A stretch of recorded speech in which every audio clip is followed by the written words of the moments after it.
Hello friends, good evening, welcome back to my channel. तो आज हम आए हैं बागे बाहू पार्क में। तो ये जम्मू का बहुत मशहूर पार्क है। आप पीछे यहाँ का व्यू देख सकते हैं।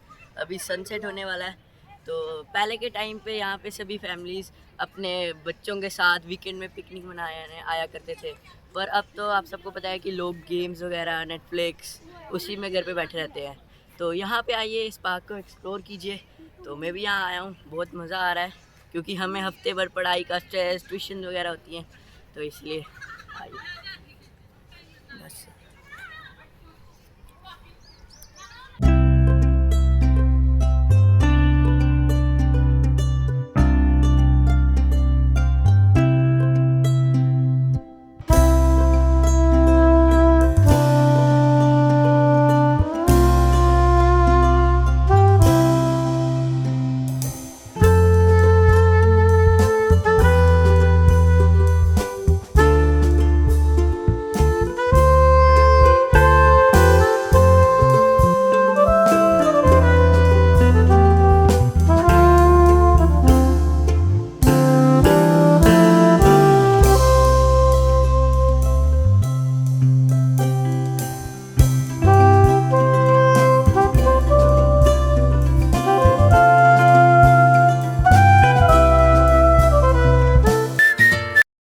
देख सकते हैं आप, ब्रिज पे लाइट्स लगी हुई हैं और ये चेंज हो रही हैं। कितना ब्यूटीफुल लग रहा है, खुद आप सोच सकते हैं कि जब रात होगी तो और कितना सुंदर लगेगा।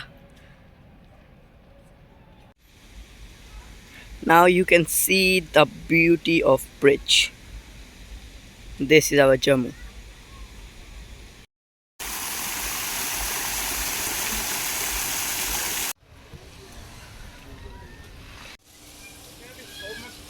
मजा आएगा, लेकिन आप देखेंगे तो क्या करें, तुम्हारा 100 रुपये लगेगा। ठीक है,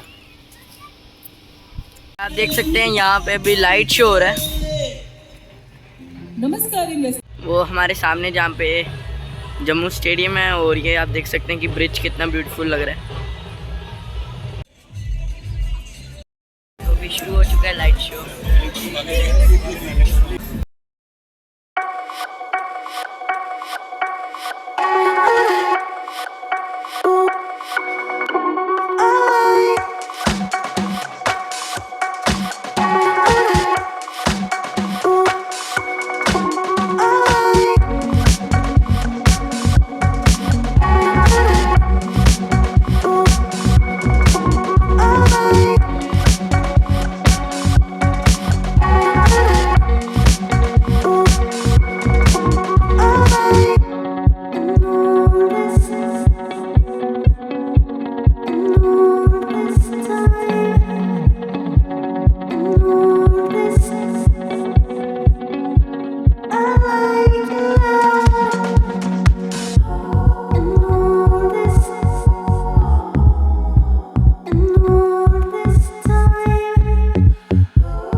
युगों पहले की बात है, जिस जगह आप आज मौजूद हैं, जहाँ खूबसूरत शहर जम्मू बसा हुआ है और जहाँ आज बागे बाहू का यह किला शान से तना खड़ा है, तब यहाँ ये सब कोई नहीं थे। कौन सूर्यपुत्री? वही जिसे आप सब तवी नदी के नाम से जानते हैं।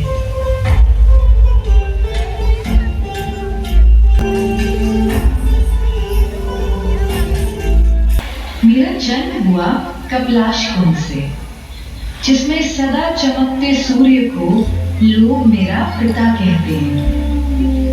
वैसे कौन कन्या अपना मायका छोड़ना चाहती है? मैं भी नहीं चाहती थी, पर एक दिन देवता जैसे राजा पहड़ मेरे पास आए। राजा मुझसे बोले कि उनके बीमार पिता के इलाज के लिए उन्हें मेरा जल चाहिए। अब रोज कपिलाश कुंड तक आकर बीमार बूढ़े पिता के स्नान के लिए मेरा जल ले जाना तो संभव नहीं था ना। तो मैंने ही कुछ सोचा, फिर मुझसे रुका न गया। मैं उनके अच्छा करने वालों के साथ अच्छा ही होता है। इसी बहाने मुझे यह सुंदर जगह देखने को मिली और रास्ते में चिरैनी में मेरी मुलाकात सुध महादेव से भी हो गई। उस समय तक शिवालिक पहाड़ियों में स्थित इस जगह का कोई नाम नहीं था। हाँ, इसकी पहचान जरूर थी। यहाँ की हरी भरी पहाड़ियों पर उगी नरम मुलायम घास और मेरे जल की तासीर से खींचे तमाम चरवाहे दूर दूर से यहाँ अपनी भेड़ें चराने आया करते थे। तभी एक दिन सूर्यवंशी राजा जम्बूलोचन इधर से गुजरे। इस इलाके की सुंदरता से मोहित होकर वो थोड़ी देर को यहीं आराम करने लगे। जरा दूर पर सफेद चादर ओढ़े ऊंचा हिमालय, पास में हरी चुनरी पहने पहाड़ियां और नीचे कल कल बहती नीली नदी। जैसे यह नजारा काफी न था कि तभी राजा जम्बूलोचन ने करीब के एक तालाब पर जो देखा वह दृश्य एकदम अद्भुत था।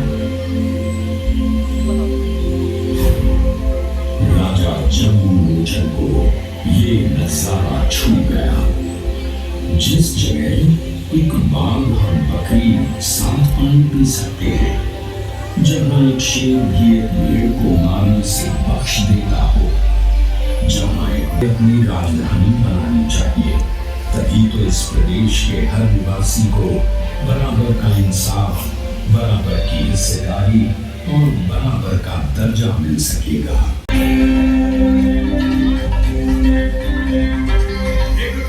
पानी पीते जहाँ पे बकरी शेर, ऐसे क्षेत्र में ना हो सकता कभी कोई नन्हे, कभी कोई नन्हे।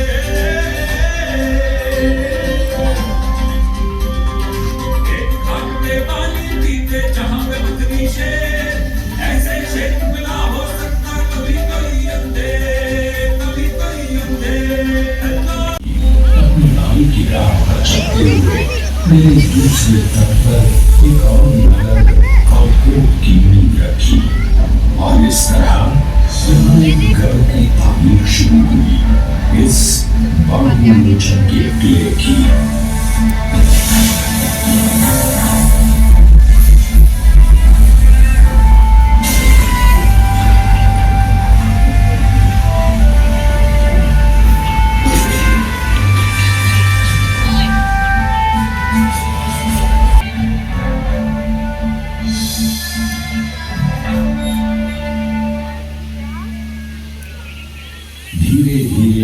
जम्मू का नाम और इसके प्यार का संदेश दूर दूर तक फैलने लगा। वैसे इतिहासकार तो ये भी कहते हैं कि सिंधु सरस्वती सभ्यता के दिनों से ही ये इलाका बसा हुआ था, जिसके निशान आज भी मांडा और अखनूर में मौजूद हैं। धीरे धीरे यहाँ सनातन धर्म की निशानदेही करने वाले शैव, वैष्णव और शक्ति मतों के मंदिर मठ भी इस स्थान की प्राकृतिक खूबसूरती में चार चांद लगाने लगे। इसी तरह लगभग गौतम बुद्ध के समय से ही यहाँ बौद्ध मत ने भी अपनी जड़ें जमा ली थी, यानी कि मध्य जनपद और अंबरन यानी अखनूर में।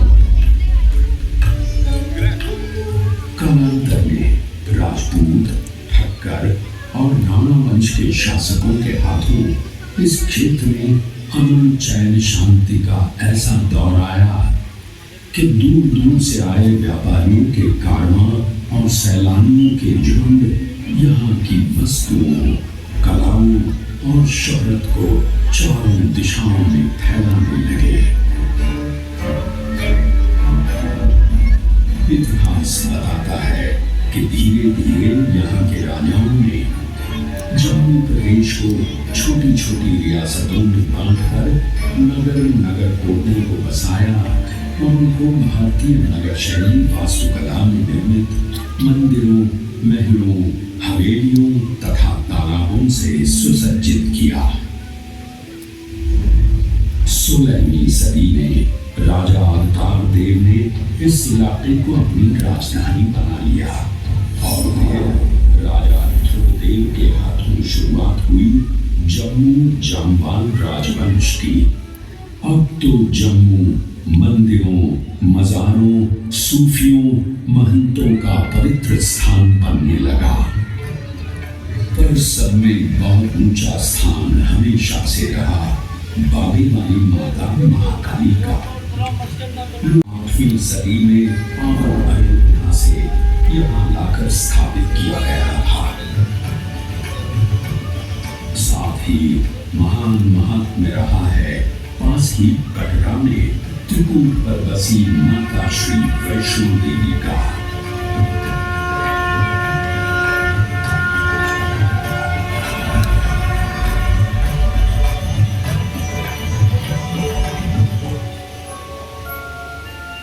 मुगलों ने जब सारे हिंदुस्तान को अपनी सल्तनत का हिस्सा बनाया तो भी जम्मू को डोगरों के संरक्षण में ही रहने दिया गया।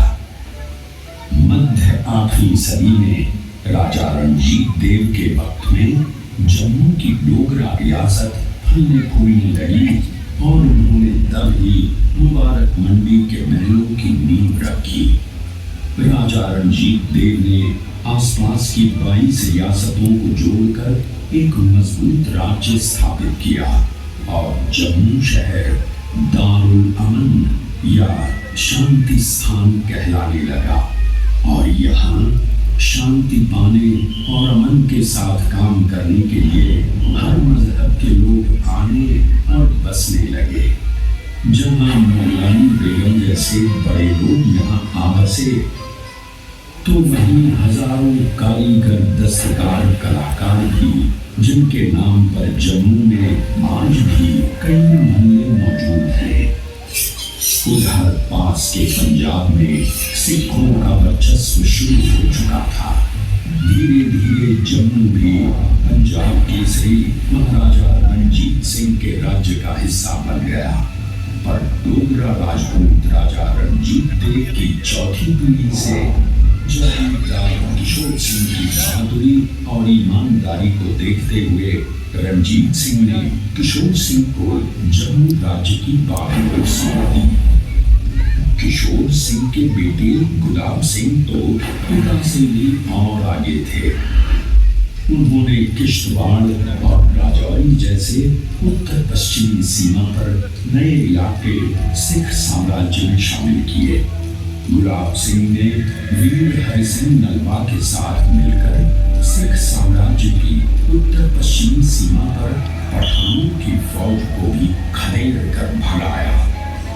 साथ ही बहादुर डोगरा सिपाहियों ने गुलाब सिंह की सहायता से राज्य की सीमाओं को लद्दाख और तिब्बत तक बढ़ा दिया। लद्दाख और तिब्बत की इन मुहिमों की अगुवाई की थी कैयूरिया राजपूत सिर सालार जोरावर सिंह ने। उनकी बहादुरी और ईमानदारी के किस्से इतने मशहूर हैं कि लोग उन्हें हिंदुस्तान का नेपोलियन कहते हैं।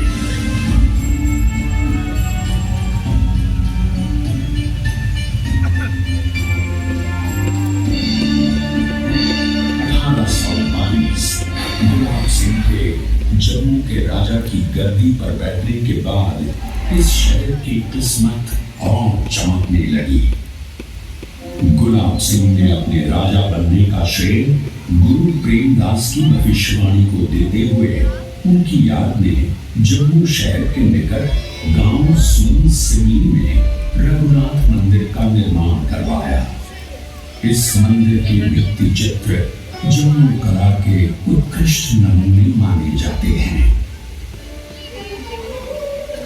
महाराजा रणजीत सिंह की मृत्यु के बाद अंग्रेजों ने उनके बेटे दिलीप सिंह को गद्दी से हटा दिया। अब पूरा सूबाए पंजाब अंग्रेजों के चंगुल में था और ये सूरत लोगों को बर्दाश्त नहीं थी।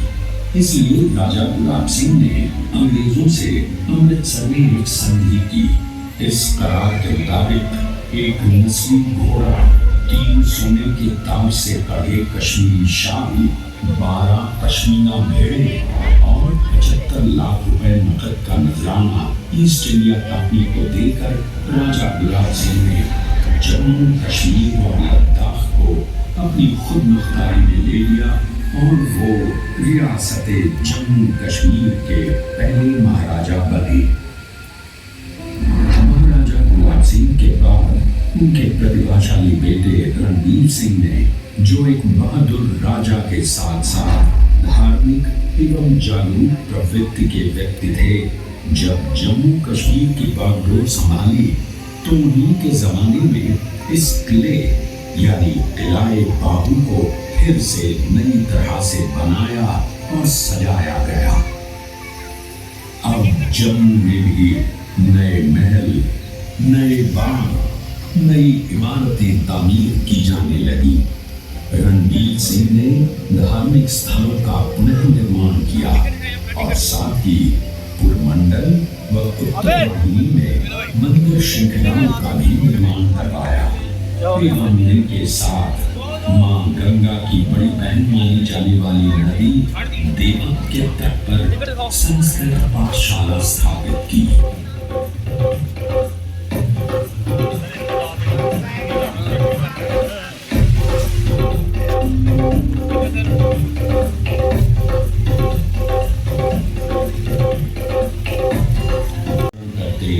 गुज्जर बकरवालों, तमाम दस्तकारों, अनेकों पंडितों और विद्वानों, गायकों, लोक नाटक के साधकों तथा मिनिएचर पेंटिंग करने वाले चित्रकारों के चलते जम्मू एक मजबूत और अलग बहुसंस्कृति एवं संस्कारों का गढ़ बन गया, जहाँ कहीं गद्दियों, गुज्जरों की बांसुरी की धुनें, तो कहीं जोगियों की कारकों और गायों, तो कहीं उर्द, तो कहीं घुमन, कहीं औरतों का जागरण और कहीं हिरण और भक्तों जैसे कहानी कहते रंग नाट्य रूप मिलने लगे।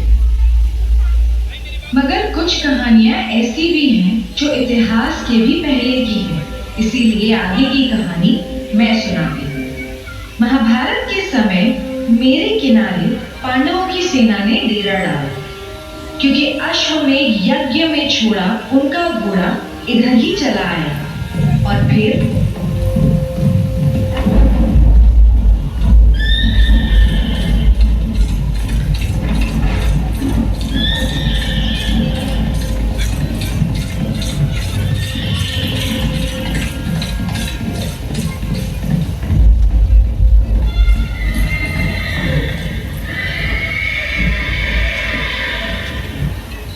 बालक, छोड़ दे इस घोड़े को। ये कोई साधारण अश्व नहीं है, ये अश्वमेध यज्ञ का घोड़ा है जिसे पांडवों ने छोड़ा। मैं नहीं जानता किसी पांडव, मैं बस इतना जानता हूँ कि ये घोड़ा मेरी माँ के खेत में घुस आया। क्या तूने भीम का नाम नहीं सुना? क्या तुझे धर्मराज युधिष्ठिर का नहीं पता? धनुर्धर अर्जुन कर देंगे तेरा काम तमाम। इन सबका नाम लेके मुझे डराए हो या अपना डर दूर कर रहे हो? मैं इन सब में से किसी को नहीं जानता। मैं बस इतना जानता हूँ कि इस घोड़े ने मेरी माँ गुलाबी की मेहनत को नष्ट किया है। इसकी सजा मैं इस पागल घोड़े को अवश्य दूंगा। अभद्र लड़के, तू क्या सजा देगा? तुझे जीवित नहीं छोड़ेंगे अगर तूने इस अश्व को न छोड़ा तो। आक्रमण!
हे वीर बालक, बताओ कौन है तुम्हारे पिता जिनसे तुमने यह अद्भुत धनुर्विद्या सीखी है?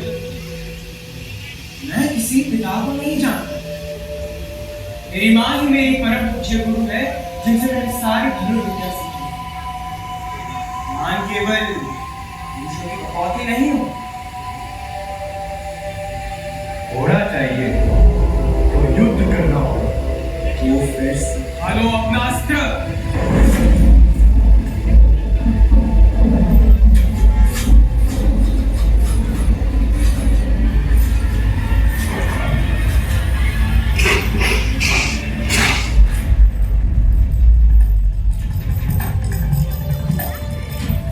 बेटा, ये तुमने क्या किया?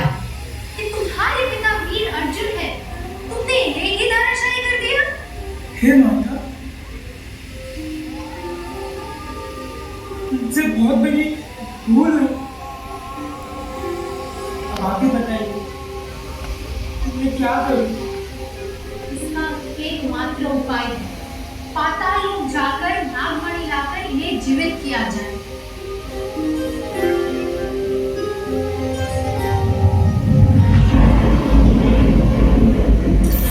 बब्रुवाहन के तेज बाणों ने धरती को ऐसे छेदा कि तीर मानसर से जमीन में घुसा और सुरईसर में निकला।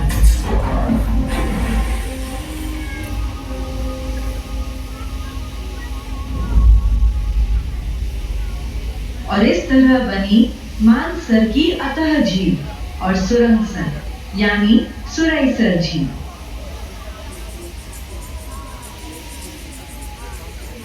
अब हम मानसर और सुरईसर के रमणीक स्थलों से वापस आते हैं और इस बाहुकोट को देखते हैं।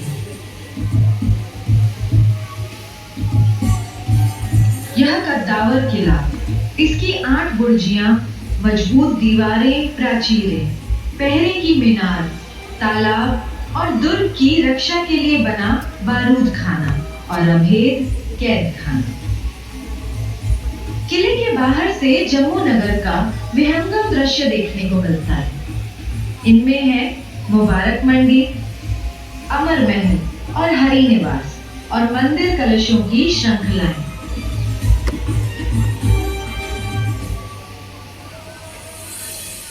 आप जानते हैं कि एक नदी को सबसे ज्यादा क्या पसंद आता है? आजादी। पहाड़ों से मैदानों तक उछलते कूदते, उफनते बहते हुए चलने की आजादी। इसीलिए मैं सबसे ज्यादा खुश थी जब अगस्त 1947 में देश आजाद हुआ। पर मुझे दुख भी था कि देश बंट भी गया था। हालांकि मैंने उस बंटवारे को कभी नहीं माना और अखंड भारत की ही तरह सरहद के उस पार बसे लोगों की भी प्यास बुझाती रही हूँ मैं। आज मैं बेहद खुश हूँ और आपके साथ बांटना चाहती हूँ अपनी ये खुशी। हो सके तो नवरात्रि के बाहु मेले में आइए, वरना किसी भी रात इस किले में चले आइए और देखिए दिवाली से सजे यहाँ बाग बगीचे, किले पर कोटे, झरने और फव्वारे।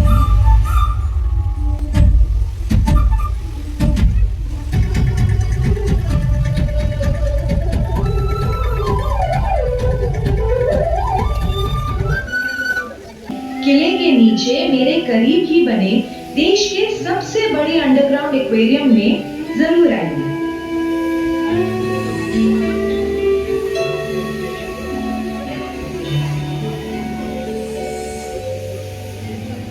वहाँ मेरे पानी में तैरती रंग बिरंगी मछलियों को देखकर आपको अंदाजा होगा जम्मू की सतरंगी तहजीब का। जिसने मलिका पुखराज को जन्म दिया तो उस्ताद अल्लाह रखा खां और पंडित शिव कुमार शर्मा को भी। अपने मिनिएचर्स के लिए नामचीन जम्मू असल में एक मिनिएचर इंडिया है, जिसमें आपको देखती है एक इंद्रधनुषी संस्कृति, जहां अनगिनत भाषाओं, धर्मों, संस्कृतियों, पोशाकों, खान पान, विश्वासों से जुड़े लोग एकजुट होकर रहते हैं और सबको साथ लेकर आगे बढ़ते हैं। बिल्कुल मेरी ही तरह, क्योंकि मैं सूर्यपुत्री तवी किसी भी प्यासे से न उसका मजहब पूछती हूँ, न जात, न खान पान, न ही पहनावा। सबका साथ देना, सबकी प्यास बुझाना, सबकी तरक्की और सबका विकास और सबका विश्वास ही तो है नदी का धर्म। मुझे यकीन है आप सब भी यहाँ से जाकर एक दूसरे में उसी तरह घुल मिल जाएंगे, जिस तरह मेरा जल हर रंग में घुल जाता है, मिल जाता है, ढल जाता है।